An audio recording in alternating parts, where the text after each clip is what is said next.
Hello, good morning, good afternoon, good evening, wherever you are joining from. Thanks for being here today.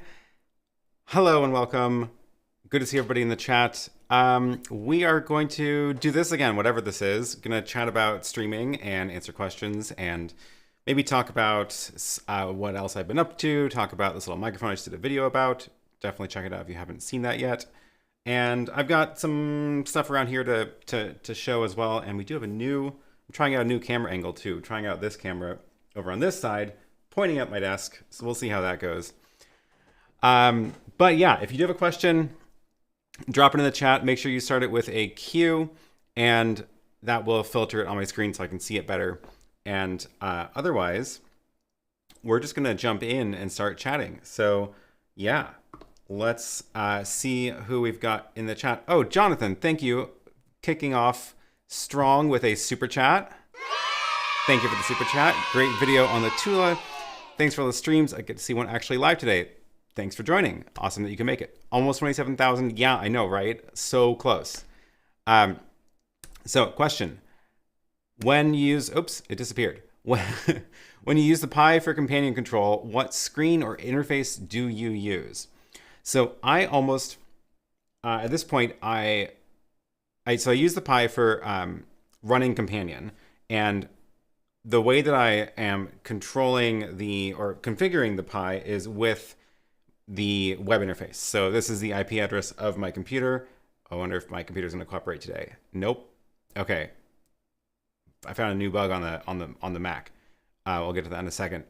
So this is the IP address of my companion, or of my Pi running companion. So I have the interface loaded up here, and this is how I configure it. But for the most part, when I'm actually using it, it is with the Stream Deck, which is over here. So I have it off to the side here.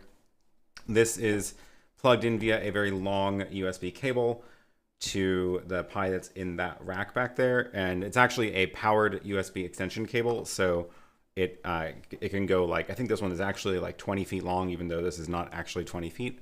And then that is pretty much what I use entirely. So I am pressing buttons on this during the show.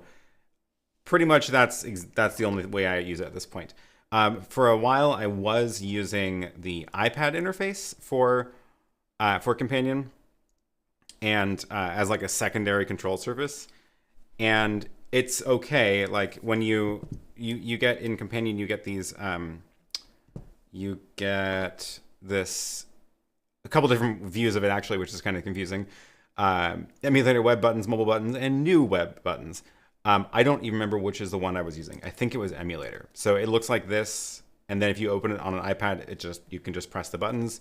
There's also, this one's not as nice. There's also new web buttons. Let's see, what does that look like? Oh yeah, this one is a little bit better. But I think the problem with these is that when you press these buttons that are supposed to go to new pages, it doesn't change the page on this web interface. But if you use the emulator, it does. So when I can jump around to the pages on the emulator, but I can't do it on the other interfaces. So yeah, mostly use the emulator on the iPad. The problem with this, it's not Companion's fault.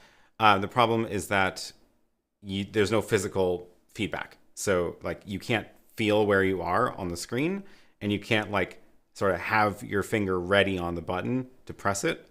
Whereas with the physical one, I can like leave my finger on here and be like, okay, when I'm ready, I'm going to press that, and I don't need to go and look at it in order to press that button because my finger is on there and I can feel that my finger hasn't moved.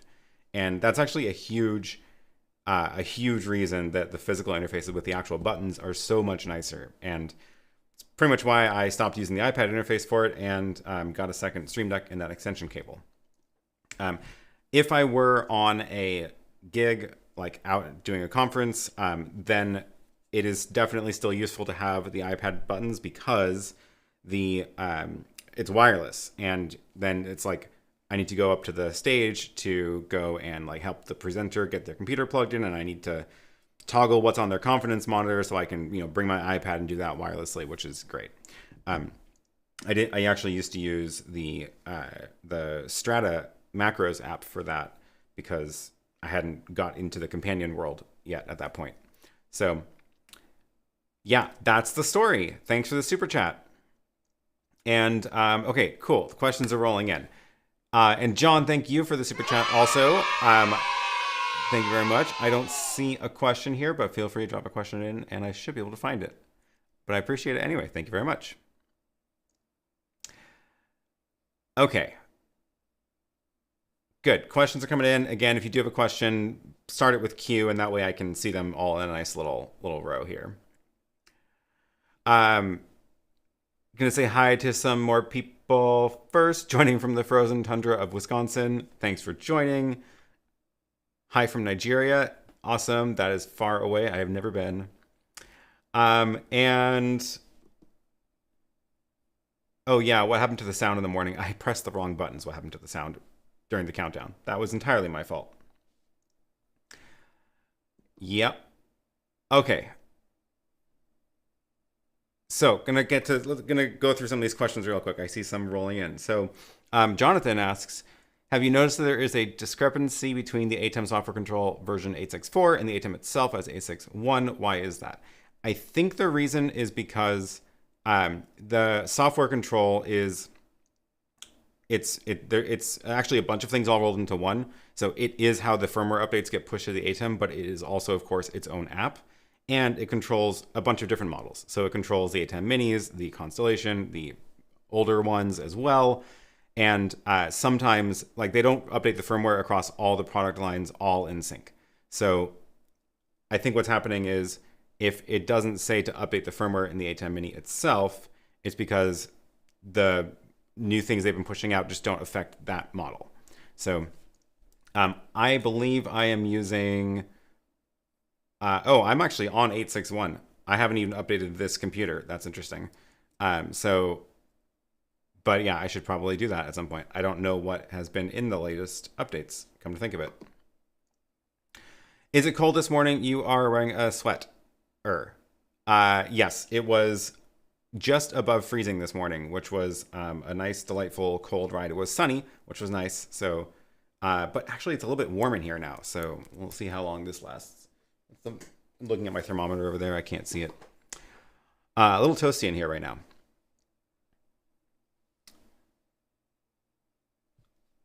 Any thoughts about a low-cost SRT encoder for remote submissions? The low cost depends on what you mean by low. I think the lowest I've seen are it's around like the $200 to $300. It's those dedicated little boxes that they're not just SRT, they're SRT plus a whole bunch of other stuff. So they can do RTMP, RTSP usually. I don't even know if there's a particular one I would recommend at this point because they all have various small differences. Other than that, I'm trying to think of what's cheaper. I have seen one that's similar that's a little bit cheaper, but only for RTMP. And then I suppose you could do it with a Raspberry Pi and a capture card. I'm not sure how well that would work. That would make me nervous. It would be cheaper, but I don't know if I would be confident enough in actually using that. Yeah. If anybody else has an idea of cheaper than $200 or $300 ish, feel free to drop that in the chat.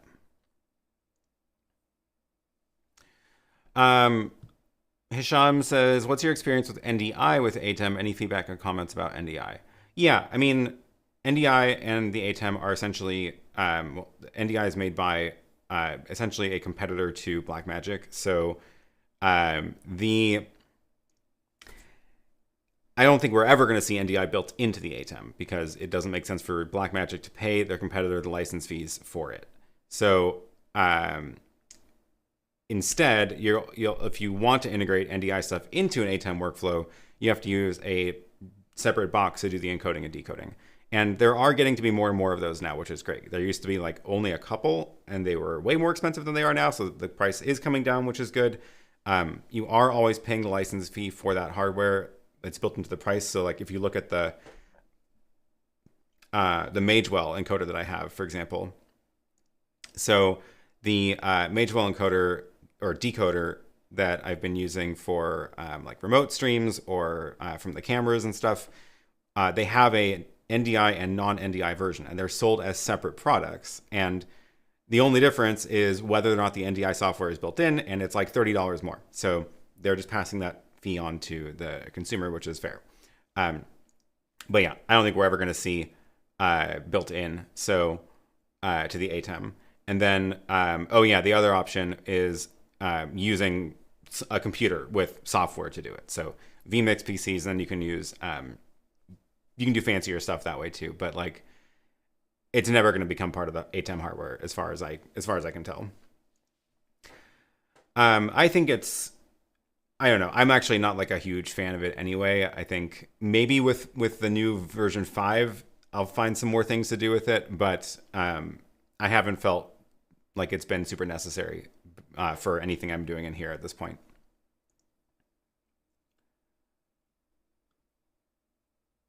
Ooh, this is a tricky question because I am not.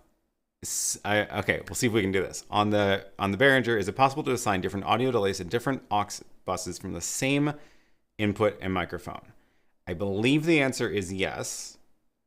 I believe so. And the reason that I think so is because, let's see if I can pop this open real quick and show you this interface. This is what the computer app looks like, which is, I think I like the iPad one a little bit better, but this one's right here. So if I've got a microphone coming in here, I can assign the mic to one of the buses directly. But the way I'm doing the delay, which is actually for this mic 2, no, for mic 1, the way I'm doing the delay is actually by using one of the 4 FX buses. So here is one of them, and here is, like if you go, you can see this is the delay that's configured. What is it? Time, 132 milliseconds is what I've got for this FX bus. I could use, so let's go grab 4 and change it to stereo delay also. Where is it? Stereo delay. And then we could give this a different delay. And I can grab mic 1. The question I have is then, I think you can route this to a different aux. So I've got, where's my one going to the ATEM? This one's the one going to the ATEM. So it's routing FX1. Uh-oh, am I hearing double? I should be doing this with headphones on. Hello, okay. So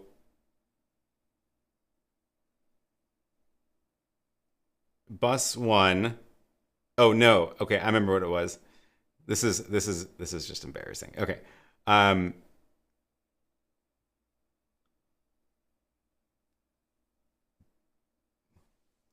Yeah, okay. 1 and 2 are going to the ATEM. So, and then 5 and 6 are going to my speakers in the room. 1 and 2. How is this getting into the, now I don't remember how this one's getting into the mix. Oh my God. I'm going to have to get someone to come and show me how this works. I did it at one point, and now I can't remember how I did it.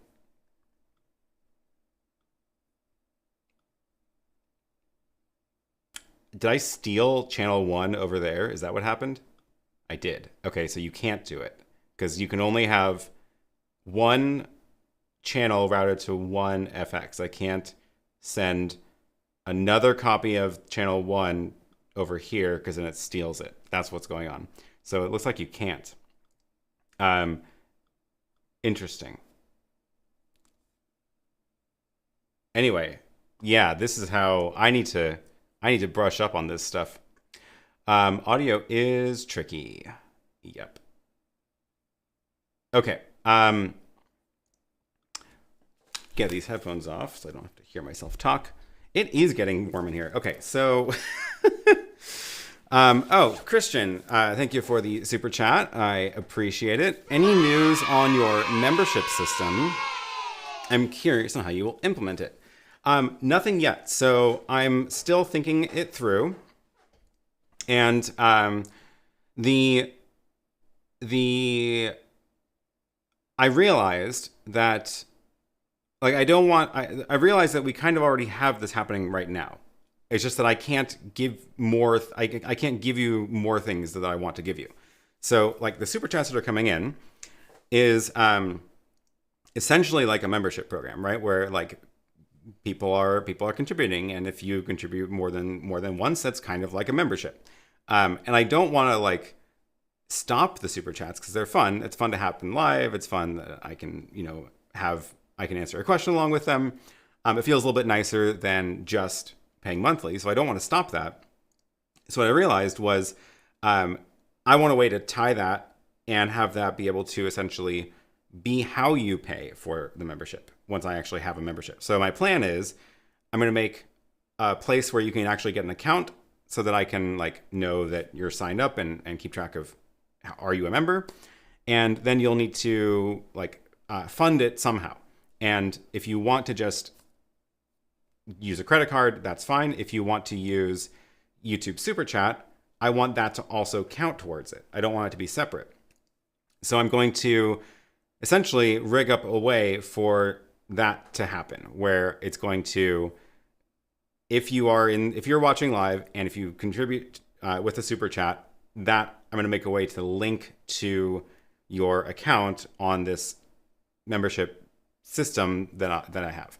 So I'm looking for what that is going to be, and that's kind of the reason that I don't necessarily want it to be on Patreon, because then I'm basically asking people to either pick one or the other, or like stop doing super chats because now you're paying on Patreon. So I don't really want to do that. So it's going to be, it's going to be interesting. So that is the deal. Okay, so people are now chiming in with some feedback for me on the mixer. Roland says, don't feel bad. I have to sit and figure out the non-obvious paradigm of the user hostile Midas software every time. Yeah. I think you can put the same input with different FX onto buses. Yeah, I don't see how to do that because I tried to assign the same input to two FX, but it didn't happen. And these are not, this is the problem with this software, is that like some parts of the interface change when you click other things. So like when I click on bus 5, the faders are now affecting bus 5's faders, but this doesn't change. This is just this. This top part is just the top part, regardless of what bus is selected. So like I can't go like if I do this, it's going to steal it from that mic, and if I go over here, it's also assigned there because it's not different. Yeah. Anyway, was there another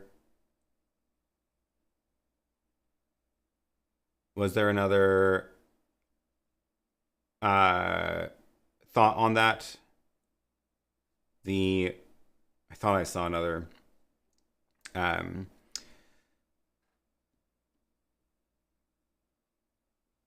No, okay. If you get someone to train you on how to do audio, that would make a great live stream for us to watch over your shoulder. I agree. I think that would be fantastic. Oh, here was one. Try patching mic 1 into 2 different channels. Oh, I see what you're saying. That's right. I totally forgot that you can do essentially routing. So where is it?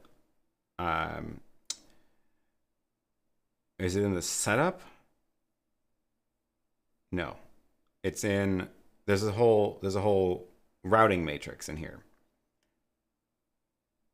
Oh my God, now I can't remember where it is. So what I've got is, these are not, I forgot that these 16 are not physically tied to the 16 jacks. So I can make a copy of this mic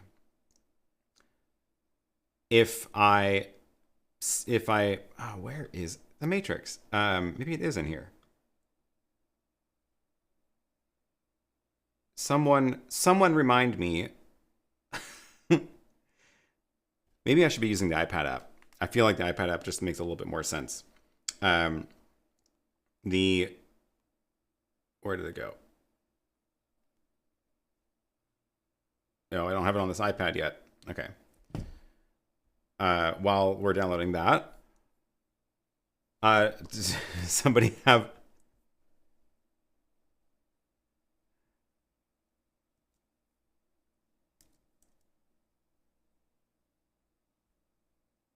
In, out, right, top. Okay. Oh, of course. Here it is. So they call it in, out for some reason. This is what I was looking for. The inputs. By default, input 1 is channel 1, but channel is what the faders are doing. The inputs are the actual ports. So I could send input 1 to also channel 5. And now I have a copy of it on channel 5. And now that I have a copy of it on channel 5, in my effects thing, I can go here and grab channel 5, because that's not the same as input 5. So now, let's do that. I should have, I don't know why it's not showing. Oh, because the fader's down? Check, check, nope. Inputs, channel 5, input 1. Oh, you can also do it here, right. 2 different ways to get to the router. Oh, because it's set to USB. So if I change it back to analog, I should be getting levels. Yep. Let's see if I can do it. That is my other microphone. So check. Yeah, it's over there, so it sounds like crap. Let's do it with input 2 instead. So channel 5 is now input 2. Going to bus 1. Do I have different delays? I want... Aha, aha, aha. There we go, there we go. There we go. There we go. I think it's picking it up from the headphones. That's why it's doing that infinite effect. So I have 2 copies. And now that I have 2 copies, I can, instead of sending both to the ATEM, I can send one of them to a different... Is this going to work? Yes. Haha. So now I have... That's really distracting. Now I have the delayed one coming through my speakers, which is bus 5. And I have the one that you're hearing on bus 1, which is the main one, not delayed. And then bus 5 gets not the immediate, the real-time one, only the delayed one. And I'm going to turn that off because I can hear myself on a delay in the speaker, which is awful. Okay, that was fun. Did anybody follow that? Because I don't know if I can do that again. But hey, it's in the recording now. So the summary was, you can't route the same channel to 2 effects processors, but you can route the same physical input to 2 channels. So channel 2 is grabbing from input 2. Channel 5 is also grabbing from input 2. And it's telling us that it's going through the stereo delay, which I guess I can turn it off here too, which is... So this is like a shortcut to a bunch of different other things in the interface, which is just lovely. Cool. Okay, that was fun. Let me go and undo that so that in case this was part of something else I was doing. Thanks for the clip. Thanks for the tips. Delightful. We have just watched the almost forgotten Trial and Error with Aaron Berkey. Yes. I own the X32, even more confusing. I think Aaron could do a 90-minute show each week for a year on the XR interface alone. There's so many buttons. I agree. Okay. Yes. Thanks for all of the tips. Okay. Other questions. Oh my gosh, the questions are pouring in. Lovely. So, oh, and here is a super chat from Techondo. Thank you very much. I need to take the red pill and follow the rabbit with all the matrices these days. Yes, the matrices are very fun. And audio matrices just make it a whole new level of confusing, which is wonderful. Okay. Thanks, Petra. Where was I? In the chats. That's awesome. Thanks. Cool. Yeah. Hopefully you can like rewind that and then get the step-by-step again. Michael says, I just bought an X32 last night and now I'm a little scared. Yeah, it's a lot. It's a lot to deal with. But you know, just got to use it and then eventually you will learn it.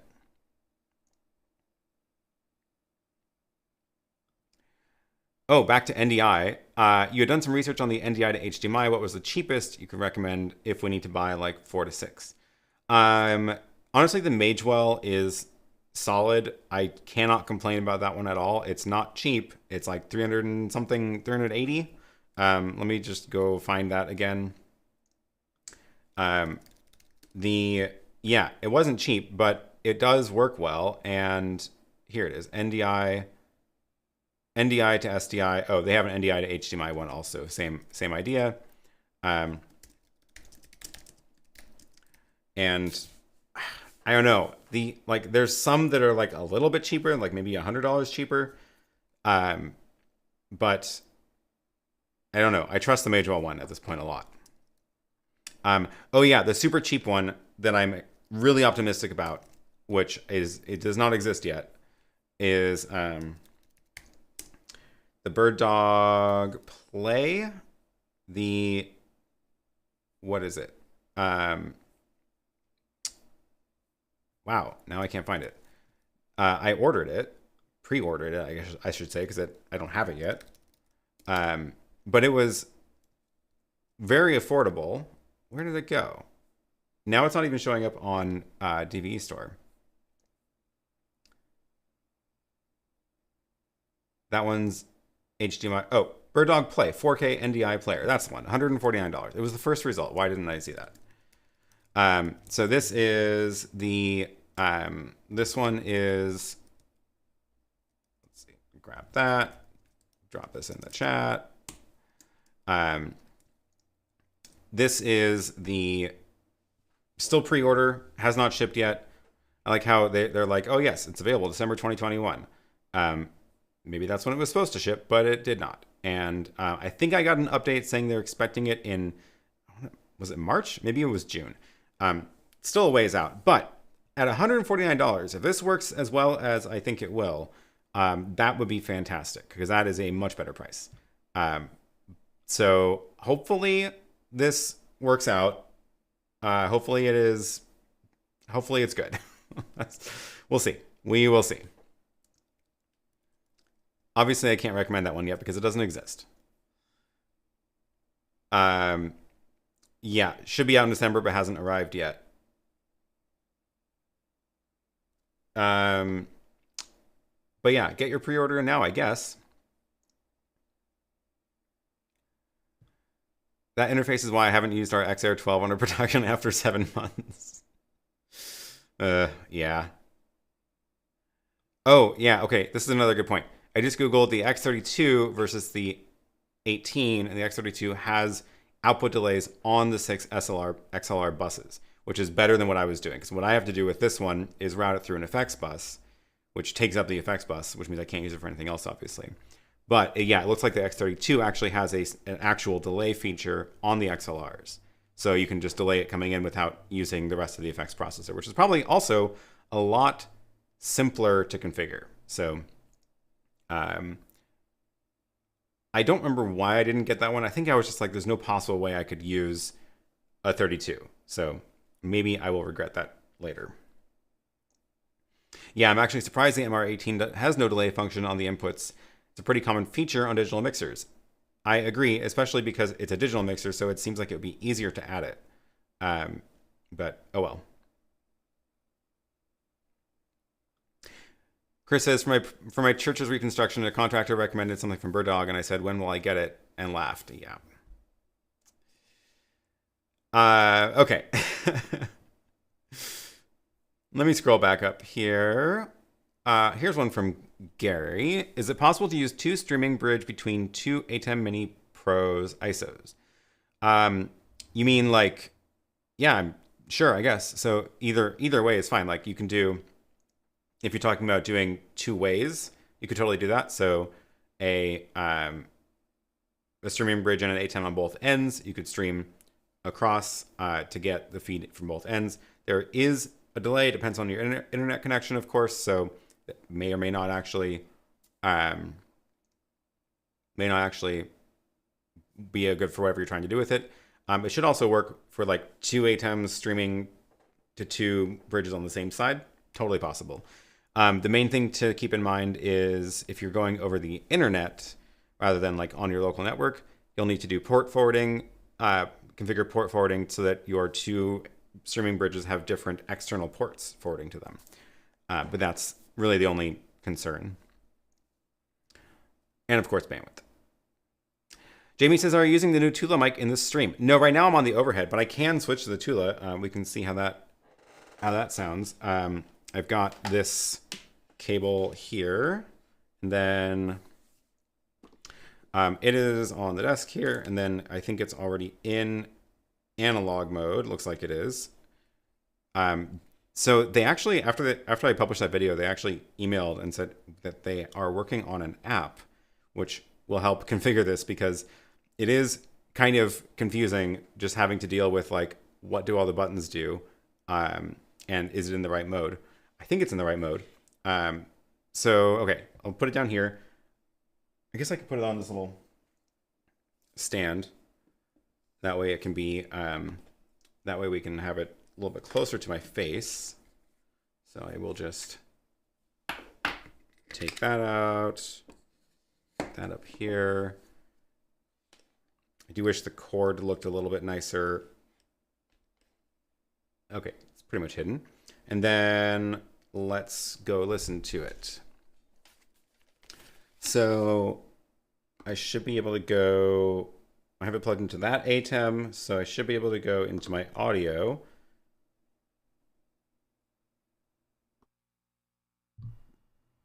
Okay, yes, this is the Tula mic. Tap, tap. I do, is this a bit loud? It's a bit loud. There we go. Okay, turn the gain down. I think what happens is when I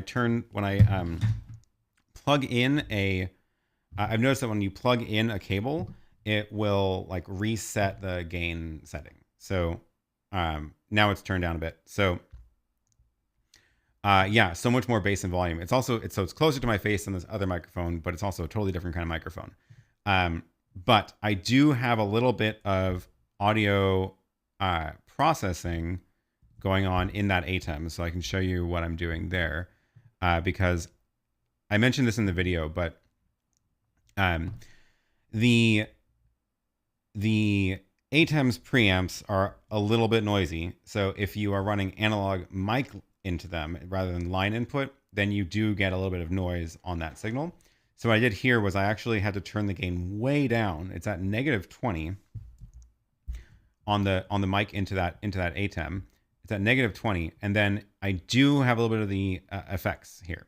So the gain on the mic is turned all the way down, and this is dropped 20, and this seems to be doing a decent job now. Without this, you may notice, let me turn this off. Without the dynamics processing, you might now hear a little bit more of the room noise when I'm not talking. Yeah, so I leave this on, and then it sounds quite a bit better. And yeah, we'll use this for a while. See how it goes. Definitely voice forward present versus the overhead, less room tone. It makes sense. Yeah.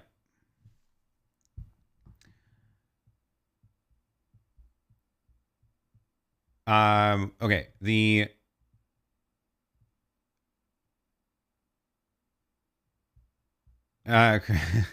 There's no way I would use a 32, and there's no way I'll need more than the 20 by 20 matrix. Yeah, maybe famous last words. Yep. We'll see. I might have a mixer for sale soon. We'll see. Question. Have you used the keyboard shortcuts in the companion emulator? Not intentionally. I realized at some point that I think this was during the stream in Germany, where I was like, why do I keep accidentally switching inputs or something? I don't remember what it was.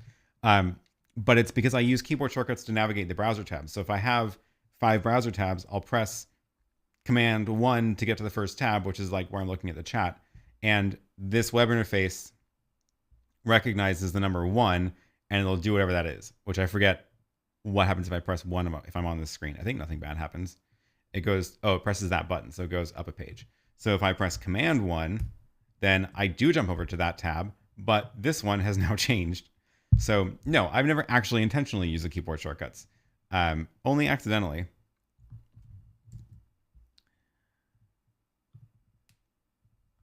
Are there still conferences to do? I haven't been doing any because I haven't been to a conference since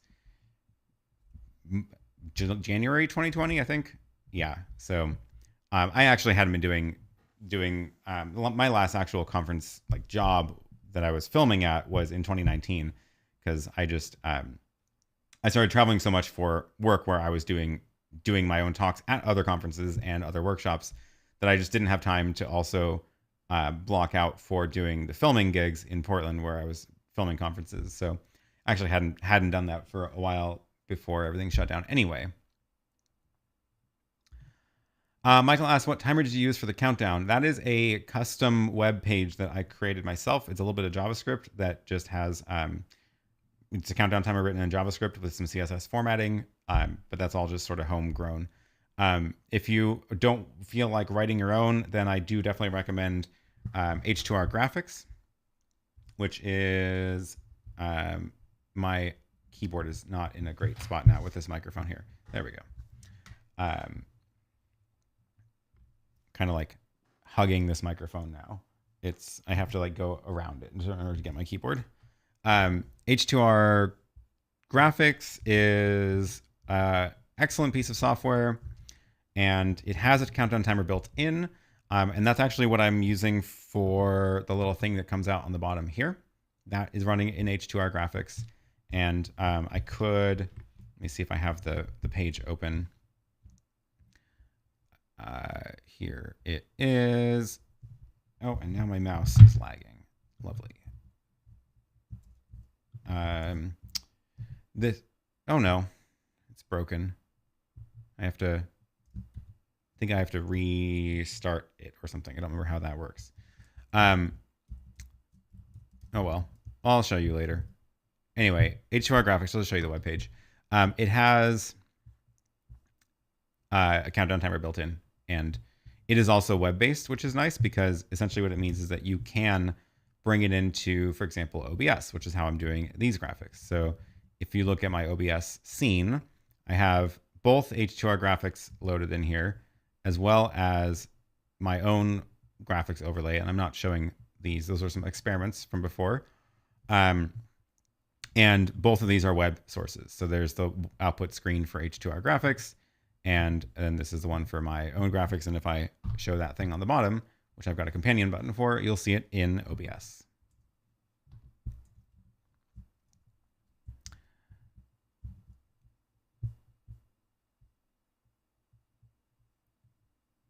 Digifusion says, what's your thought about vMix Beta 25? I have zero thoughts about it because I have not used vMix 25. What is the use case for companion satellite? Companion satellite is essentially a way to, let me see if I can remember the link for it. I always struggle to find this link because companion satellite is not Googleable. Bitfocus companion satellite finds it. So let me drop this in. Companion satellite. This is essentially a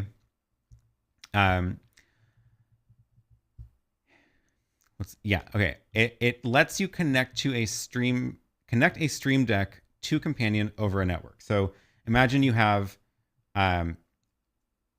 Companions running in my studio, but if I wanted a Stream Deck to be running outside of the studio, like the physical device, normally you have to connect it over USB. This lets you connect it over the network. So instead of running a USB cable from the actual physical Stream Deck to the Raspberry Pi or wherever you're running Companion, you instead run this application and it will forward the commands from the physical device into into Companion. So I could, for example, have a portable kit where if I'm doing all the actual video mixing and encoding in the studio here, I could have a remote kit with a ATEM Mini pushing to a Stream Deck or whatever, and then also my actual physical Stream Deck, if I want physical buttons, which it would then be forwarding the button presses and all the commands over the network back to the studio. So that's the use case. That's the other way to deal with longer runs than you can do over USB.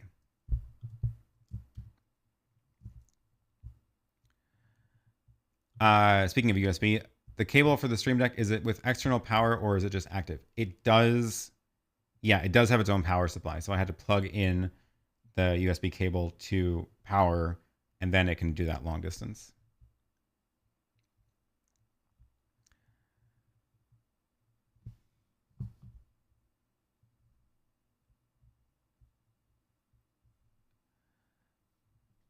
How to add lower thirds from a browser and what site that would be. So the I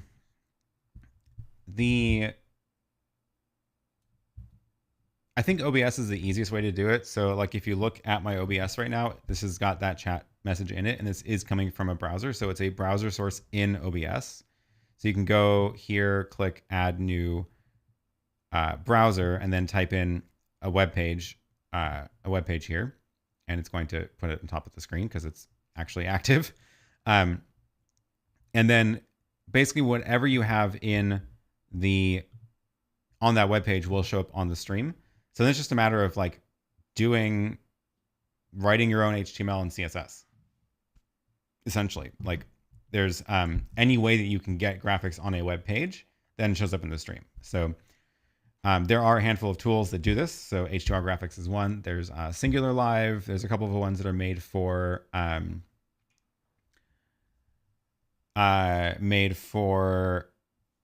what's it called? Lightstream Studio, or like the web-based streaming platforms where they can bring in graphics sources. So lots of tools for that are actually like browser sources under the hood, which is kind of cool.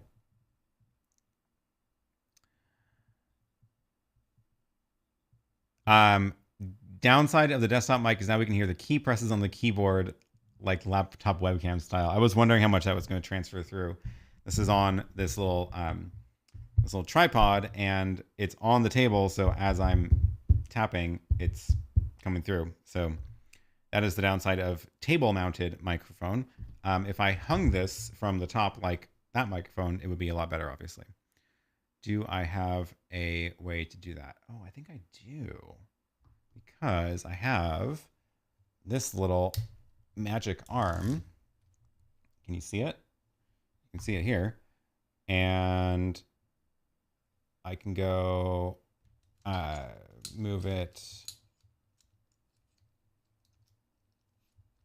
a little bit closer to the other mic. This may not work well because I don't know how close it's going to be once it's actually out of the shot. Oh, okay, getting there. Let me switch over so that you don't hear all the noise of handling this microphone. So I can just take. So I did have to do a little bit of a contraption build on this thing to get this to work. So the Tula mic itself has this adapter, which is its own adapter. It is a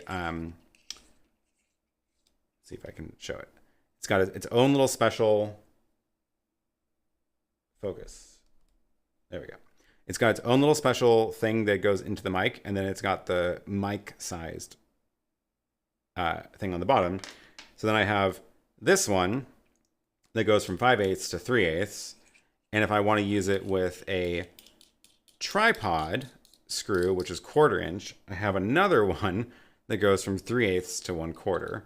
So this is all loaded up, and then I can attach it to this little magic arm, which then means I can put this mic. Can I route this wire in a way that doesn't hang in front of everything? I don't know the answer to that.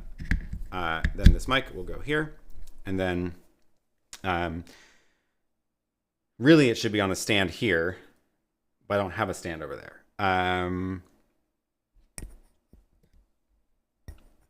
I don't think I have a way to do this wire well. Yeah, I don't have another way. I don't have another place to route that. Then we can adjust this to maybe get it a little bit out of my face. And let's see how this does. Okay, so switching back to that mic now. So I can see the sound is on, and now if I'm tapping on the table, you probably can only hear it as actual taps and not thud, thud, thud. Yeah. Cool. Okay. The mic could do with 100 to 150 hertz high pass filter. That would certainly help. I have a feeling they could probably add that in firmware later.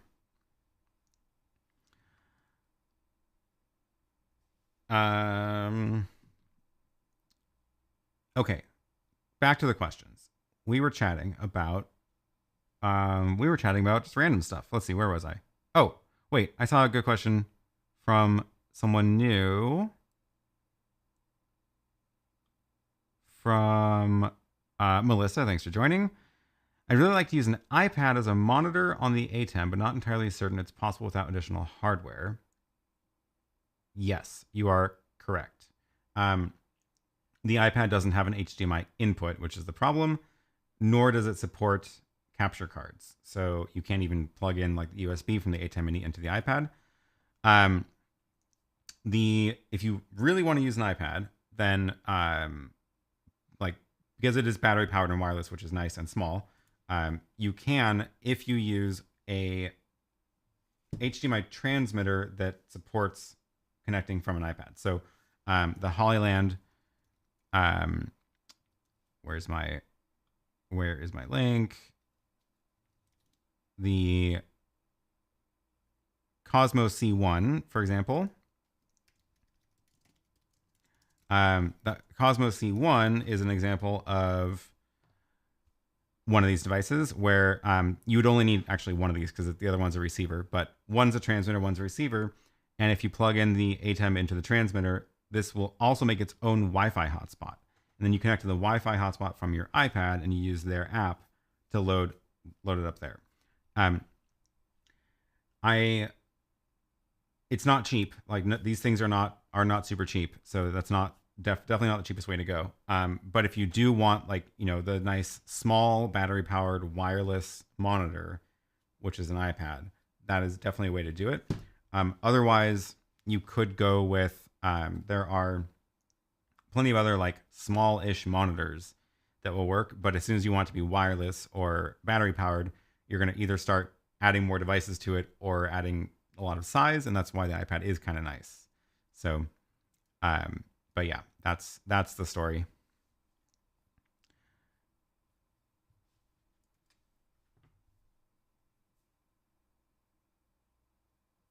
Okay.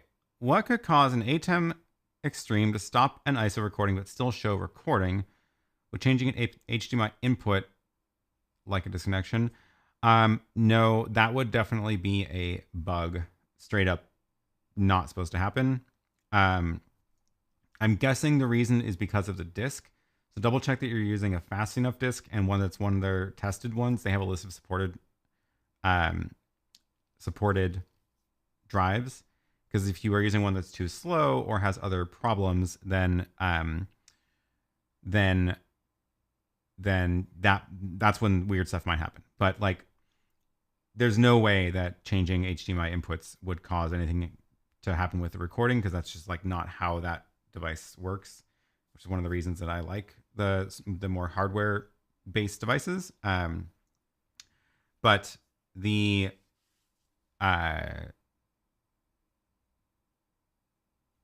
yeah, it's probably the drive issue. That's my guess.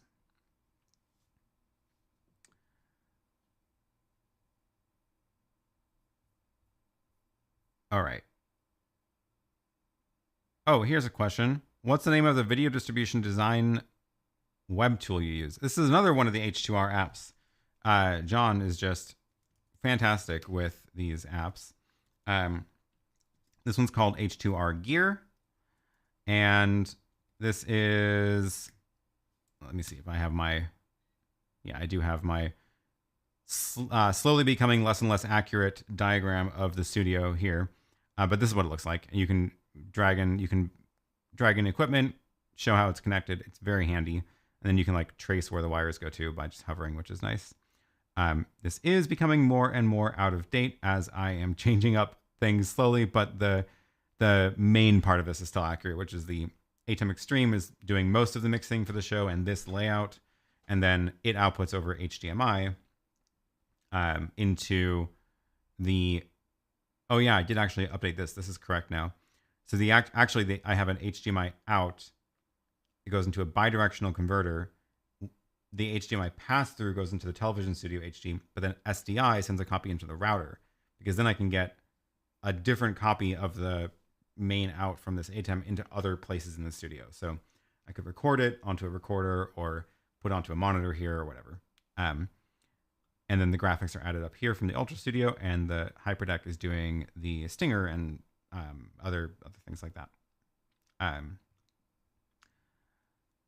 Oh yeah, what I should do, this is what's different.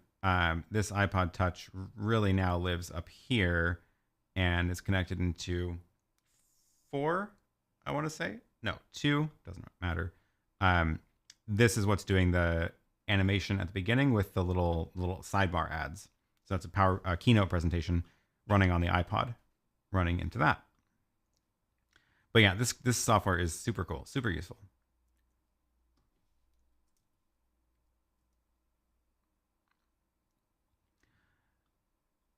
Question, will you upgrade your GH5 Mark II for the GH6, even if it doesn't have phase detect autofocus? Probably not. I don't know what to expect from the G6 yet. So I haven't been keeping up with the rumors, but I think it's only a couple days before they announce it anyway, so won't have to wait long. I probably won't upgrade. I like the GH5 Mark II a lot. We'll see if they add something that's like super, super awesome or something, but yeah.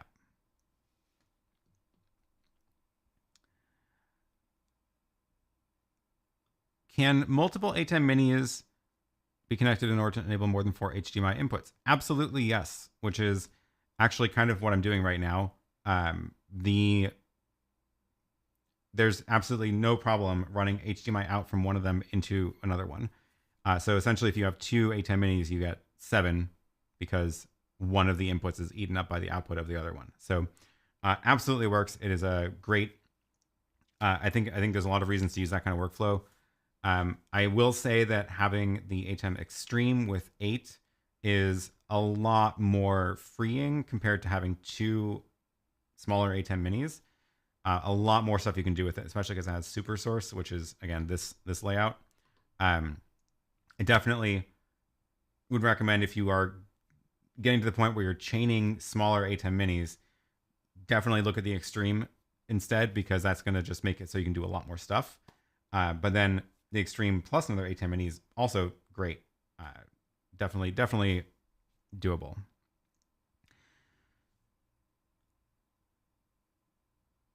Carl says, can you explain the ATEM limitation for 5 network connections? Yeah, so this is about a, there's a limit on the ATEM. I think it's on all of the ATEM models, so regardless of what size, which is that only 5 remote things can be connected to it at the same time. So you can connect, you can use all sorts of different stuff to control it, right? You can use the software control on your computer. You can use an iPad running Mix Effect. You can use iPad running Live App. You can use Companion. Anytime that you have one of those external control software, it's eating up one of the slots. It doesn't matter if it's coming from the same device. So if you're running like Companion and ATEM software control on your computer, it still counts as 2 connections. And you just have 5. And after that, bad stuff happens. I think it will drop the oldest one, but then that will try to reconnect. So you just end up it's a disaster. So you always want to make sure you don't hit that limit or don't go past the limit. You can have 5 and it's fine, but don't go past 5. So for me, I usually have my ATEM software control on the computer, which I treat as kind of like, this is, I don't use this actively during, especially these streams much. But this is actually the other ATEM. Speaking of chaining 2 ATEMs together, but here's the main ATEM for the show. I normally don't actually use this much during a show because I've done so much automation in external tools, but I will often go in here for the audio because, there's not a lot of other ways to control the audio like this. So this is, oh, right, we're on the Tula mic still. And then the other thing, the other reason I keep this open is because sometimes if like the automations break or things go wrong and I need to quickly like figure out, okay, why is this thing showing up in the top corner? Like, I don't understand where that's coming from. It'll be really obvious that it's like, oh, I have a random upstream key turned on that I forgot it broke in my automations. So this is a quick way to like recover from that. But most of what I control the show with is the Stream Deck, because that's controlling, it's either doing like sequences of commands to the ATEM or controlling the ATEM plus something else. Or you can, chain effects and stuff like that. So I mainly use that. So that's two. And then I will, I'll often have mix effect open. I actually don't today, but I'll often have mix effect on an iPad because it provides some other features that aren't even available in Blackmagic software control. And then today I do have Live app connected, which I haven't actually used yet, which is the app that I can use to let's see, is it on? It should be on. This is the one that lets me draw on the screen. So I can just take my iPad and draw stuff on Live app, and it'll upstream key it over the actual stream, which is super cool. And it's a little bit more than just like a canvas, because it actually can control the ATEM too. So like, when you press this output button, it'll actually turn on and off the key, for example, that it's using. So I can use it to, it will actually control the ATEM. There's other things it can do too. Like, there's a whole video playback section in here where you can play back video clips, and then it'll also respond to the ATEM. Like when it knows it's on air, it'll then trigger the video clip. So this counts as another one of the connections. And those are the ones I mainly have. So I'm usually hovering at like 3 or 4. So it's been fine so far. Hopefully that explains it.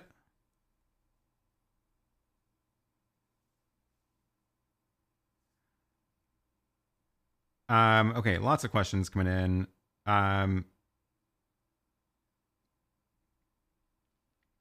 How do you get your screen like that in OBS with you in the box?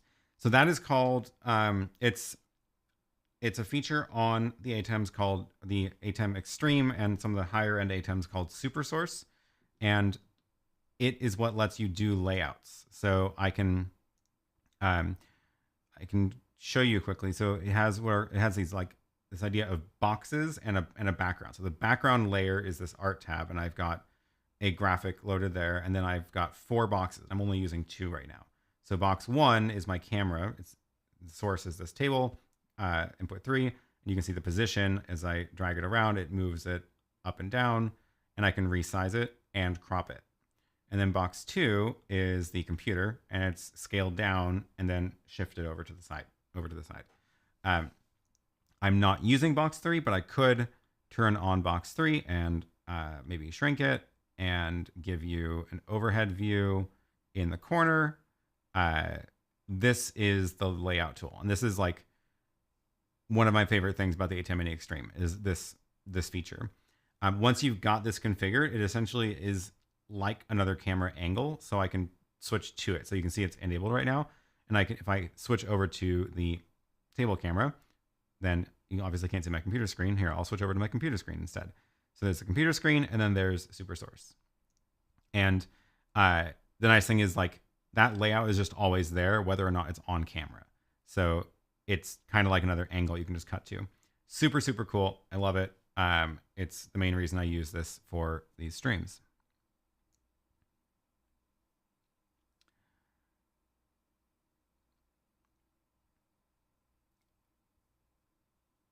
Okay, we're coming up. Okay, we just crossed the 1 hour mark.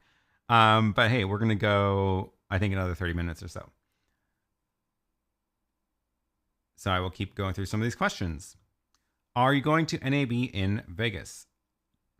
I'm on the fence. I am on the fence about it. I have not booked any travel to it yet. I would like to go. I think really it depends on numbers that are the trends, and it also depends on how many other people I know who are going to be there, because that's honestly the reason I would go, is to meet a bunch of other people. So we'll see. We will see. I think it's too early to decide right now.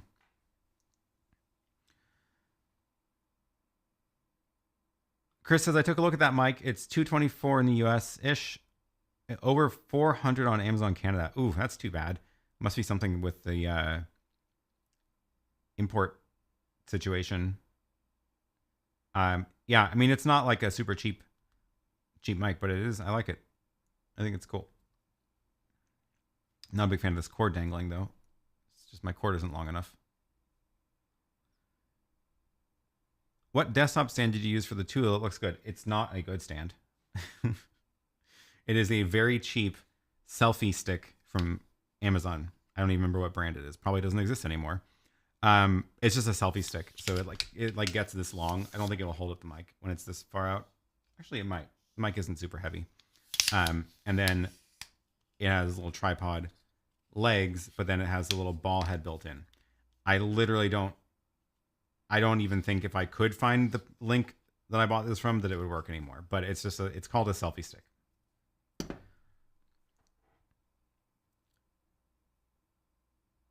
What is that audio level meter in the corner of your room? I think I put a link to that one in the description here. It's something that actually where is my angle? It's actually something that Comica sent in their like holiday care package, but I think it's cute and I stuck it in the corner because that I don't have a camera at the other shot today.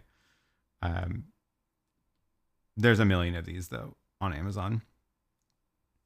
With the Hollyland, you can use the phone as a monitor. Yeah, so phone or iPad, same idea. Like you just connect your phone or iPad to the hotspot and it will show up in the app. Oh, Chris has a good suggestion for, this is back on the getting a video feed of your ATEM onto an iPad. Computer as an HDMI source, use NDI to stream it to the iPad running NDI viewer app. That would totally work. Grab an NDI viewer app from your iPad, run your ATEM. If you want the multi-view, you have to do it through the HDMI out and into another capture card, but you can do that. And then use some sort of software on the computer to take that, turn it into an NDI stream. So a few more steps involved, but it totally does work. It's also not necessarily cheaper because some of the NDI software is expensive.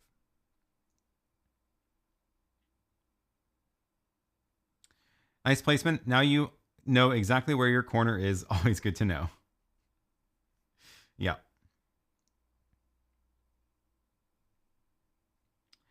Good morning. My name is Alberto. I bought the PK1 Pro Video. What accessories do I need to get to hold the hard drive, monitor, etc.? Can you display links? Yeah, I should have links to everything actually on the website. So here I will go over to this website, pk1.tv. And if you click on the PK1 Pro, then these are links to all the stores to actually buy that. Some of the stores do actually sell bundles with all the stuff in it, but if you've already got it, down here, I have links. So where is it? Here it is.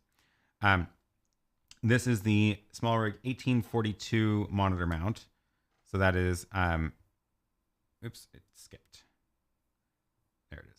1842 monitor mount. That's the one that'll bolt to the cheese bar. And if you bought the new one, you may actually have one of our cheese bars now that is, I'm looking around, I don't have one in arm's reach.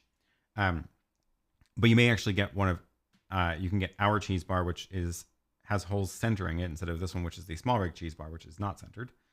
For the hard drive, you can, SmallRig sells a hard drive holder that has a cold shoe mount on it, and then you can attach it to any of the cold shoe bits on the stand, which is mostly how I do it. So that's what's going on in this photo. This is the SmallRig SSD holder, and then it's attached to the cold shoe bracket on the stand. That is the monitor itself. The microphones, often, if you get the microphones like the Hollyland Lark or the Rode Wireless Go 2, those have cold shoe clips in them, which is the reason I put cold shoe clips brackets on the stand. So it just goes straight in, no additional brackets needed for that. What else did you ask? Hard drive, monitor. Yeah, that's it. So the hard drive is a cold shoe mount, hard drive adapter, and then the monitor is that small rig one. So PK1.tv is where you will find those links.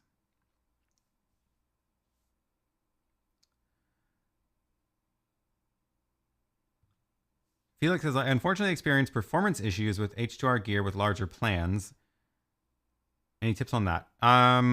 No, I don't know. I would probably ask John, email him because he'll have some ideas. I'm guessing it's just a lot of work for the browser to do after you get to a certain point. So try a different browser. Maybe it'll work better in one or the other. I don't remember what he optimized it for.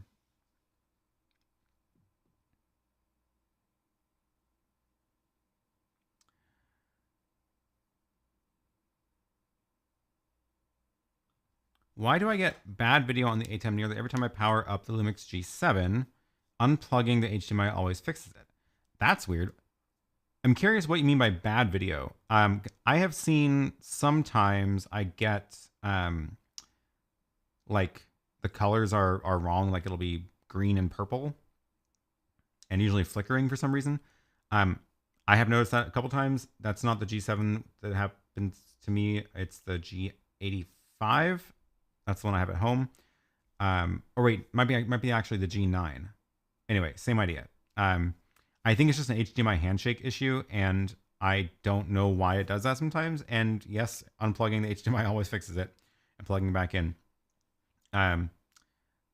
Yes, you described it exactly. Okay, yeah, I've seen that happen too. I actually honestly thought it was because I'm running, in that setup, I actually run the camera into a little 5-inch monitor first, and the monitor goes out to the ATEM, and I thought it was that doing it, but I hadn't actually tried without that because I always want that monitor in the flow. But I've noticed that I just unplug it and plug it back in and it syncs up and then it's fine. I don't know. I think that's the kind of stuff that leads me to just leave all this stuff turned on all the time anyway. Like the cameras around here are mostly just always on. There's only a couple that I turn off when I'm done. This overhead camera has been running since like April 2020 at this point. It's just like I just never turn it off. That's the A6400.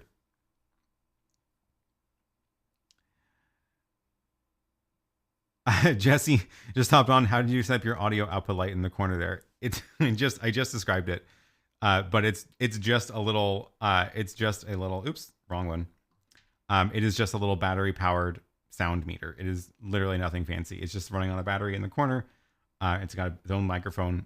Those things, they're super cheap on Amazon. I'm pretty sure I linked it in the description.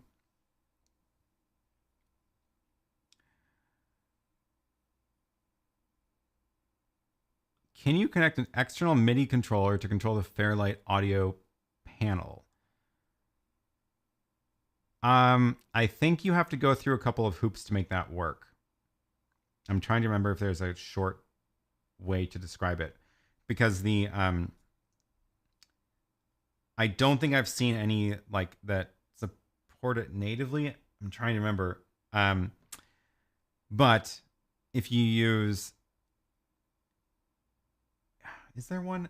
So there's software that will bridge OSC to ATEM controls, and OSC is you can usually get MIDI to OSC. So if you go through these hops, you can get it to work. Maybe somebody else has an idea of like, is there a shortcut for it? But that'd be a fun one to try, because I would like to have, it'd be kind of fun to have like those MIDI controllers with all the faders controlling the actual faders in the ATEM.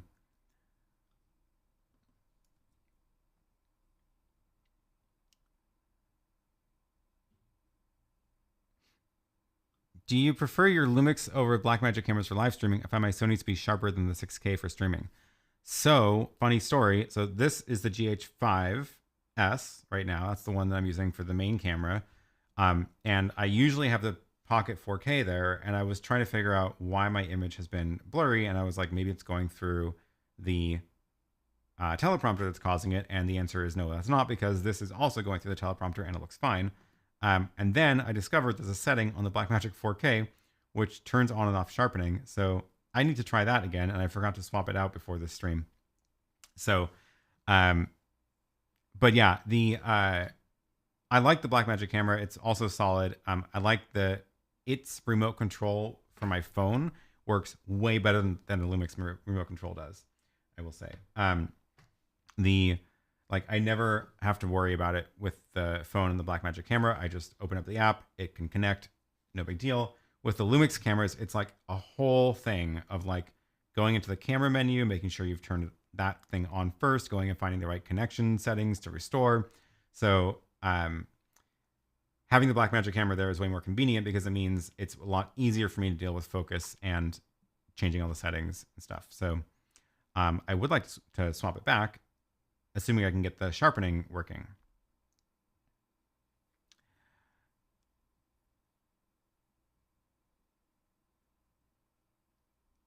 Any suggestion on where to get Roland V8 HD tutorials? Because it seems like they don't have enough on it. It's a good question. Good opportunity for other YouTubers to maybe make some more content for it, because apparently there's not enough. I don't have that one, so I don't have any way to do tutorials on it myself. But it does seem like they could stand to have some more people be using them on YouTube videos.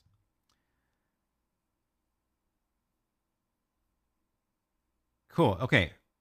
I think did I run out of questions?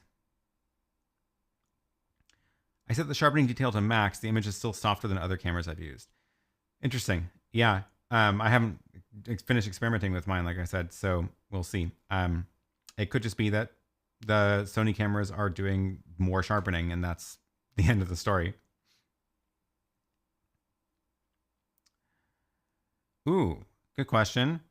What is the best solution for receiving feed with high quality without requiring port forwarding or any network configuration? If you really can't do any network configuration, then I think you're going to be stuck in the world of the video conferencing like apps. So like, how everybody can jump on Zoom and no one needs to deal with network settings. Video.ninja is probably the place to go and look first. So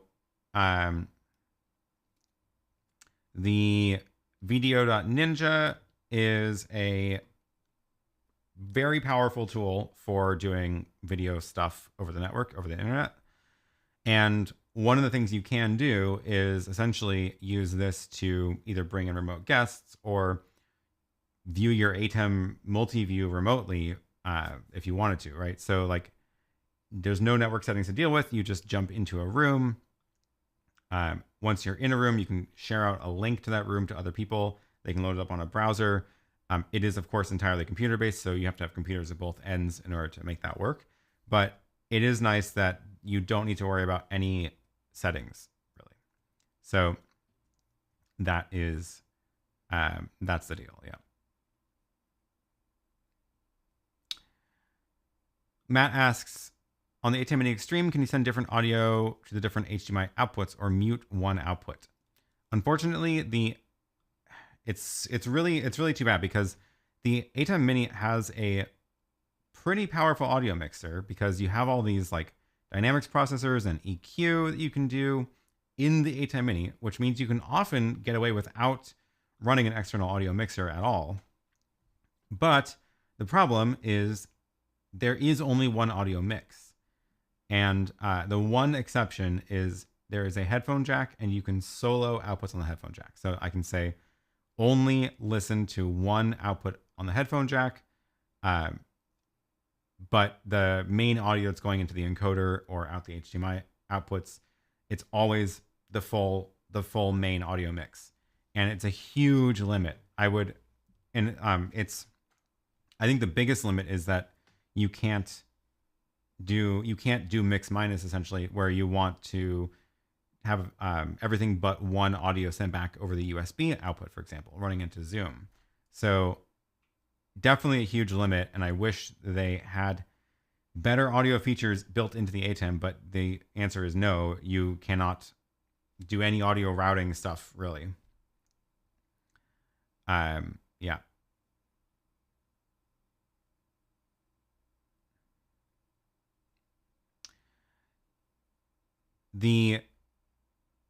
Okay, some more information coming in about the Blackmagic cameras.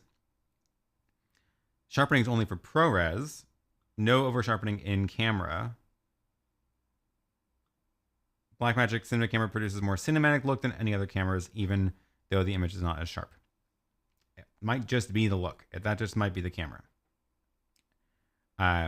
Which makes me reconsider wanting to use it for the main camera, because I do want this one to be pretty sharp. Maybe I can use it for like a side angle or something. We'll see.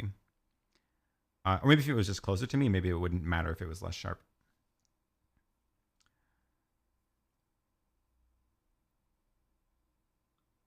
Okay, here's a question. Using a Sony A5100, no audio input. Oh, I forgot that one doesn't have audio input. What would you recommend for taking audio from a Scarlett Solo to an ATEM Mini? Pretty sure the Scarlett Solo has an audio output on it, right? I'm trying to remember what configuration that one is. Looks like this one has line outputs, right and left. Perfect. So yeah, what you can do is you can take, those look like 1/4 inch. So you need a converter, an adapter, but you can go the dual 1/4 to the single 1/8 inch stereo.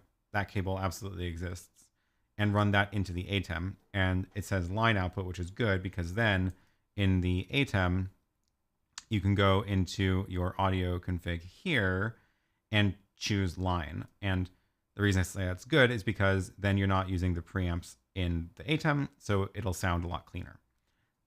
If you're using it at mic level, there's a little bit of background noise that you hear from the ATEM itself. So yeah, definitely, definitely a very reasonable option for that.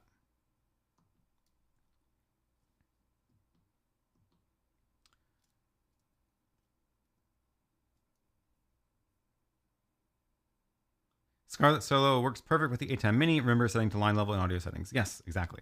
Great. Was there another follow-up here? No. Okay, great.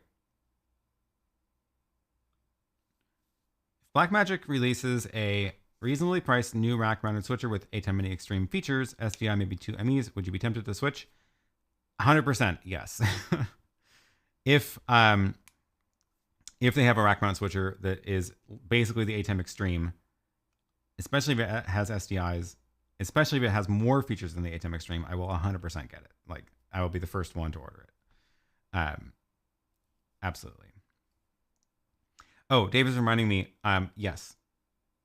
If you are bringing in your audio from not from a camera, you are almost certainly going to have to add delay in the ATEM. This is not the audio's fault. It's the camera's fault. A lot of cameras have a delay on their HDMI out. So they are the HDMI out is, the video is delayed compared to real time. But if your audio is going through the camera, then the audio matches the video and it is also delayed.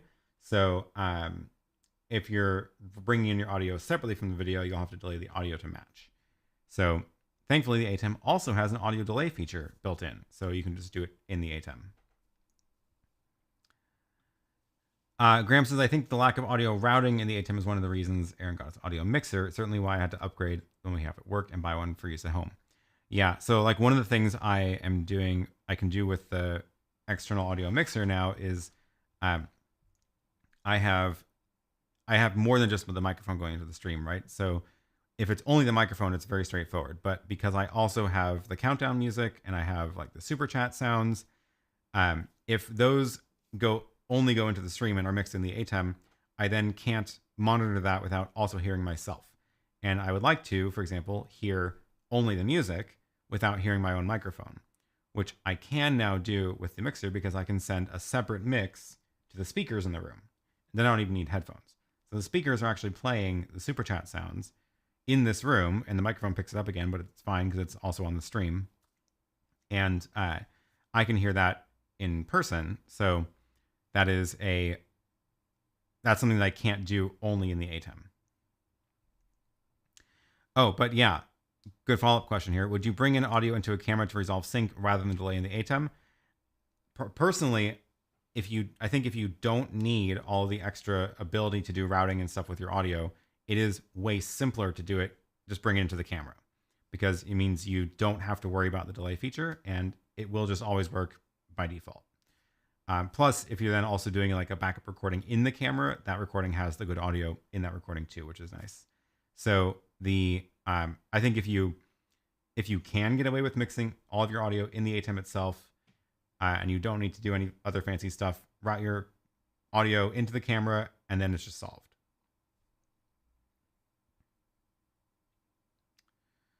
Question from James. I use Raspberry Pi Nginx server following your guide to stream to Facebook and YouTube. Facebook looks fine, but image tears on YouTube. What settings should I check? That's really weird. I've never heard of that happening. Two things. I don't remember exactly what I said in that tutorial, but if there's no FFmpeg processing in the Raspberry Pi, which I think is how I set it up, where it's just sort of pass through, essentially what it means is that the Raspberry Pi is not doing any processing to the video.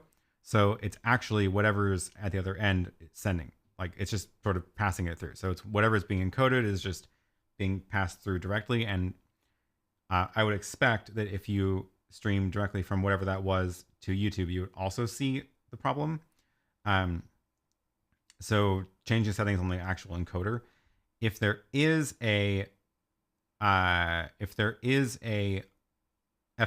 encoding happening on the Raspberry Pi for some reason, like you can use it to like scale the video down or do different bit rates, then that would be possibly introducing new problems there. So update the software or change those settings in the Raspberry Pi.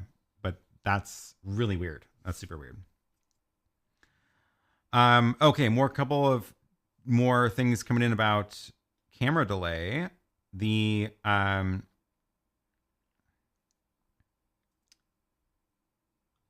over long periods of time, the audio or video can change timing. Putting in the camera makes it glitch proof. I'm gonna rephrase this slightly. So there is like physically no way for the ATEM to have the audio and video drift in sync in its main processing thingy, if that makes sense. Thingy is a very technical term. So like if you're looking at the HDMI out from the ATEM, then there's no way that the audio and video are going to be drifting at all, ever, over any period of time. There will be a difference in the timing from the audio and the camera because of the camera's video delay, but that will remain consistent. It's just not possible for it to drift. What does happen is the USB out of the ATEM into the computer can drift because it's coming in as two separate streams into the computer. And I've definitely seen that happen, especially over longer periods of time. And I've heard a lot of people complaining that after 3 or 4 hours, their audio in Zoom or in OBS over USB is getting worse out of sync, more and more out of sync. And that's because those are two streams going into the computer. And that, unfortunately, is not solved by routing your audio into the camera first, because it's not the fault of the ATEM's HDMI processing, video processing circuits. It's the fault of the ATEM's USB circuit. So think of like, there's a way to like draw a whole block diagram. Hey, I have a thing to draw diagrams already. If you think of the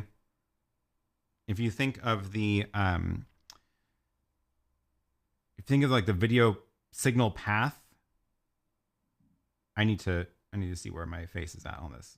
Let's see if I can do this. Capture. Is it going to work? Yes. Cool. Now I have a picture of myself on the iPad that I can draw over. So if you think of the video processing as like a funnel or like a pipeline, there's your 4 inputs up here. 1, 2, 3, 4, and then there's like a switch here, so it runs into the switch, and then it can toggle what is coming out, right? And then over here, there's like this is the audio, and then it's going to get mixed into, you know, some other mixer thing here. And then eventually you get down to the two encoders. This is USB and this is the like stream. So the like main mix gets sent to both of these things, and then that's out to YouTube, that's out to the computer. And like all the way up in here, there's not really anything that it can do to get out of sync. So it's the USB's fault. So if your audio is coming in here, and your video is coming in here, then yeah, there's gonna be a different delay, and you need to adjust for it in this layer. But like, by the time you get to the USB, it's already in sync down at the USB encoder because you fixed it. And then whether or not your audio comes in from a camera or separately, it's the same. So,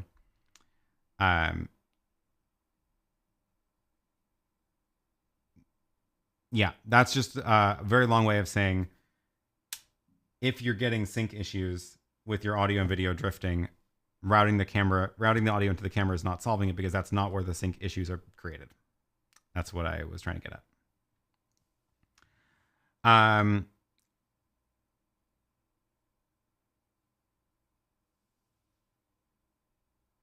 So you're talking about something slightly different here, which is that the syncing the extreme to other things is a different story. That's entirely different. So I'm talking about like the internal processing of the extreme.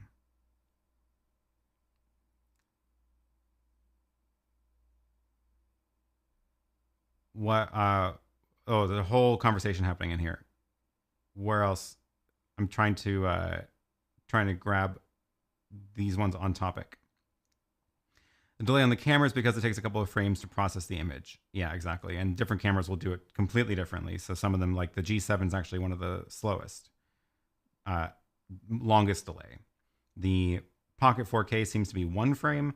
I think the G7 or the not G7, the GH5S that I'm on is also only 1 frame, which is nice.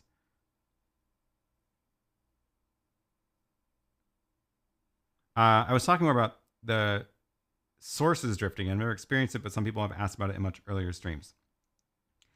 I think if you dig into it, you're going to find that what they're seeing is drifting on the USB output. Drifting. Nathan asks, is the USB audio video drift issue more of an ATEM problem or the host computer problem or a combination of the two? I could see a computer getting overwhelmed by a real-time HD AV input over time. I'm not entirely sure. I have a feeling it is probably a combination. I think it's created because they're sent in separate streams, and the computer, like if you're on a slower computer, it just can't handle it all, and it's grabbing 2 streams and trying to encode them itself into Zoom. So faster computer, the better. One of the other very quick things you can do to fix it is I don't think it's a RAM issue. I think it's a processor and also USB bus. So I've had a lot of people be able to fix their problems with drifting into Zoom by using a short USB cable plugged in directly into the computer. So if you plug it in via a USB hub or have like a long series of things between your ATEM and the computer, it's funneling all that data through all these different devices. So the shorter the better. So short cable and no hub, and that will solve a lot of it. But then yeah, a faster computer will be able to handle more video better, of course, which makes sense. Okay, almost at time. Let's see if there's any quick ones I can get to. Oh, here is more on this. USB audio drift is heavily influenced by the CPU interrupts. That happens a lot if CPU load is high. Yep. So I don't know if I I don't know where exactly the blame is, if it's like only the computer's fault or if the ATEM is partly to blame, but definitely better computer will give you better results on the USB video processing. Imagine that. Question from Bob, just added a SSD to record our service, but is there a way to use a USB-C hub to have a way to use the Blackmagic control software? Nope. The USB on the ATEM is only going to do one or the other. So input or output. Output, you can plug in multiple drives into a USB hub, but you can't have it be working in two modes. So when your computer is using the USB of the ATEM, it's like it's the host and the ATEM is the guest. But if you're plugging in a hard drive, your ATEM is the host and the drive is the guest. So you can't have it be a host and a guest at the same time. But that's yet another reason that the Extreme is so useful, because it has two USB ports, and the two USB ports can do things separately. Can you send mixed sound from the XR18 to the mic input of your G7? You absolutely could, yeah. I'm actually running it into the mic input of the ATEM, but you definitely could run it into the camera, into a camera instead. Graham says, I have a 10-meter USB cable between the ATEM and the Zoom. That's very long. Probably going to move the PC and get a KVM, but Companion also runs on the PC, so might need a long USB for that. I'm impressed that that works at all. 10 meters is longer than I would ever have expected the USB to work. Is this one of those powered USB cables? Because otherwise there's like no way I would expect that to work. Michael says, how do you route slides to the in-house projector while having SuperSource going to the stream? So you need to use the HDMI for that. And I've done this with essentially with Zoom. So if you have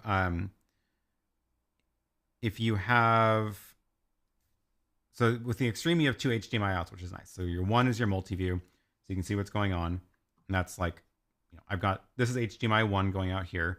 HDMI 2 would be your slides feeding the in-house projector. So you could feed you would route, if you go into the ATEM, the outputs tab up here. So output 1, you can see it's multi-view. Output 2, I have the program right now because you're actually seeing the video from output 2. But if you wanted that to be your slides, you would just go and be like, okay, you're going to see the computer screen. And now that switched it out. So I'll switch back to program. So set output 2 to the slides. And then when you're in your, when SuperSource is selected, HDMI 1 or HDMI 2 is still just the slides. So I can actually do that again. Here, I'll show you the computer screen. Notice how SuperSource is still selected as what's on the program out, but your HDMI is not the program out. Your HDMI is passed through to this input. So I can now go and switch these cameras, and in the room, I'm seeing the program change on the multi-view. And if I were streaming from this to YouTube, I would be changing what's on the stream. But what you're seeing on YouTube right now is actually from my HDMI 2. That's why it's not changing. So I'll switch back to program, and now it will switch back to SuperSource. So that's the trick. Totally doable. And again, the Extreme makes it possible because it has the two HDMI outs.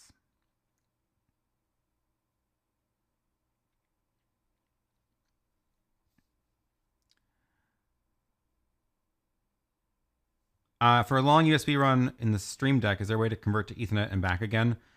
There are some, I've seen some extenders. I ended up with one that was just a USB extender powered, but I have seen some extenders that are USB over, I don't think it's actually Ethernet. I think it's just the Cat5 cable. But you take any Ethernet cable and you connect the two ends.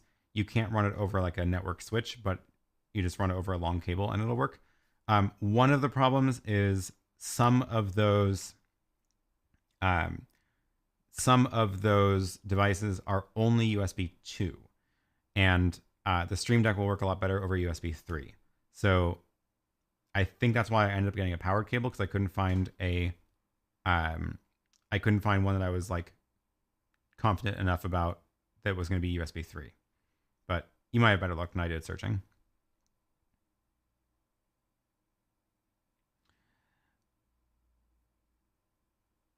USB 2 is rated for 5 meter, USB 3 only for 3 meter. Yeah, that's the numbers I was expecting.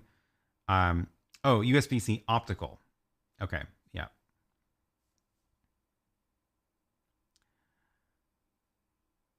All right. Oh, we're going to wrap up with a super chat from Graham. Thank you, Graham, for the super chat. Thanks for all the info and a great way to spend a Sunday evening. Thanks for joining, and great way for me to spend a Sunday morning. So yeah, I didn't even get a chance to like give you a sneak peek again today, but I will just mention again, this that's been sitting over here is launching next week. So Sunday next week, this will be for sale. This is the new YoloBox cage. Nice 3D design here. We've got handles, we've got aluminum bars, so it is very strong. You can get a plate on the bottom to attach to tripod plates. I'm super excited about this. It's been a lot of fun working on this, and yeah, it's going to be available starting Sunday. So it'll actually come with one handle for the top, but you can buy additional handles if you want the side ones, and they give you more cold shoes to attach more stuff, which is fun. There's also little cable organizers. I don't have them on this one right now, but there's a little cable tie clamp holder support. I don't remember what we're calling it, but it attaches to the aluminum bar and will support HDMI cables, and it'll come with some of those as well, which is cool. So yeah, look forward to that next week. I will do a more proper announcement of that next week, and drop you all the purchase links and all that for that starting next week. So yeah, cool. Thanks for all the questions. That was a bunch today. That was a lot of fun. So yeah, thanks for that. Site to order the cages. You can bookmark for now PK1.tv. That is where we will be posting them. So the links are not up right now because it's not actually out yet. It's we're still working on making them and getting them out to all the different stores. But that is where you will find them. And next week I will definitely drop the links in the chat. I like the two handles. Awesome. Yep. I'm pretty excited about that one. I'm more excited in seeing you actually streaming using that. Well, the weather's getting better now, so maybe I will actually go do an outdoor stream with the YoloBox and that cage soon, because it is getting nicer out and a little bit earlier, lighter earlier now, which is nice. So coming up on out of the darkness here in Portland. Cool. All right. Thanks everybody for the super chats. Thanks for joining. As always, I'm going to go and make sure the links get into the description here. So whatever we talked about, you'll be able to find again. Search my live streams at aaronpk.tv/timestamps. And you can go search through all the past streams to find different things we've talked about, and drop questions in the comments if you would like as well. Otherwise, join me again next week, and we'll be back here doing more Q&A. And I will do a proper feature of the new YoloBox cage, which I am very, very excited about. So yeah, thanks everybody. Oh, this has been the Tula microphone. Thanks to Tula for sending this out to take a look at. Ever since this has been up here, this is what you've been hearing me through. So hopefully it's been sounding good. And hopefully you don't hear the keyboard sounds now that I've got it ceiling mounted. All right. Bye everybody. Thanks.